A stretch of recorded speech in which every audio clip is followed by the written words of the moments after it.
ધમકી મળતા મચીના ભાગ સમગ્ર પરિસર ખાલી કરાવાયું।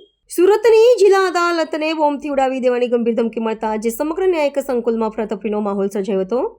અજાણ્યા શખ્સ દ્વારા કરવામાં આવેલા ધમકીભર્યા ફોન બાદ સતર્ક થયેલા વહીવટીતંત્રએ તાત્કાલિક અસરથી કોર્ટ પરિસરને ખાલી કરાવવાની કામગીરી હાથ ધરી હતી। વકીલો, ન્યાયાધીશો અને મોટી સંખ્યામાં ઉપસ્થિત અરજદારોને સુરક્ષિત સ્થળે ખસેડવાની અદાલતના તમામ પ્રવેશદ્વારો બંધ કરી દેવામાં આવ્યા હતા।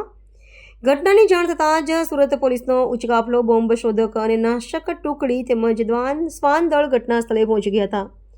સુરક્ષા એજન્સીઓ દ્વારા અદાલતની ઇમારતોને દરેક માળ, પાર્કિંગ વિસ્તાર અને કેન્ટીન સહિતના ખૂણેખૂણામાં સઘન તપાસ શરૂ કરવામાં આવી છે। આ ઓપરેશન દરમિયાન કોર્ટની કામગીરી સંપૂર્ણપણે સ્થગિત કરી દેવામાં આવી હતી, જેના કારણે દૂર દૂરથી આવેલા પક્ષકારોમાં ચિંતા અને કુતૂહલ જોવા મળ્યું હતું। પોલીસના જણાવ્યા અનુસાર ધમકીભર્યો કોલ કયા સ્થાનેથી અને કોના દ્વારા કરવામાં આવ્યો હતો તેની તપાસ માટે સાયબર ક્રાઇમની મદદ લેવામાં આવી રહી છે। અદાલત જેવા સંવેદનશીલ સ્થળે મળીને આ ધમકીને પગલે શહેરના અન્ય સરકારી કાર્યાલયોમાં પણ સુરક્ષા વ્યવસ્થા વધારી દેવામાં આવી છે। હાલમાં સર્ચ ઓપરેશન ચાલુ હોવાથી પરિસરમાં અજાણ્યા વ્યક્તિઓના પ્રવેશ પર સંપૂર્ણ પ્રતિબંધ લાદવામાં આવ્યો છે અને તપાસ પૂર્ણ થયા બાદ જ આગળની કાર્યવાહી અંગે નિર્ણય લેવામાં આવશે।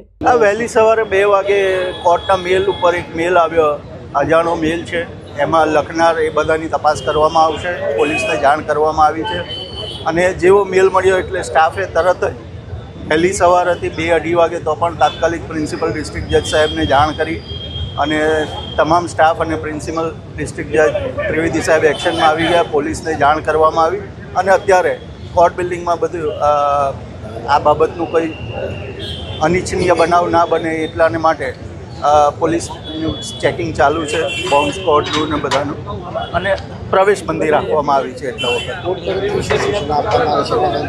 એટલે અત્યારે કોઈ પણ વકીલશ્રી, પક્ષકાર, સ્ટાફ, જજીસ બધાને અત્યારે સુરક્ષાના હેતુને ધ્યાનમાં રાખીને પ્રવેશ બંધ રાખ્યો છે।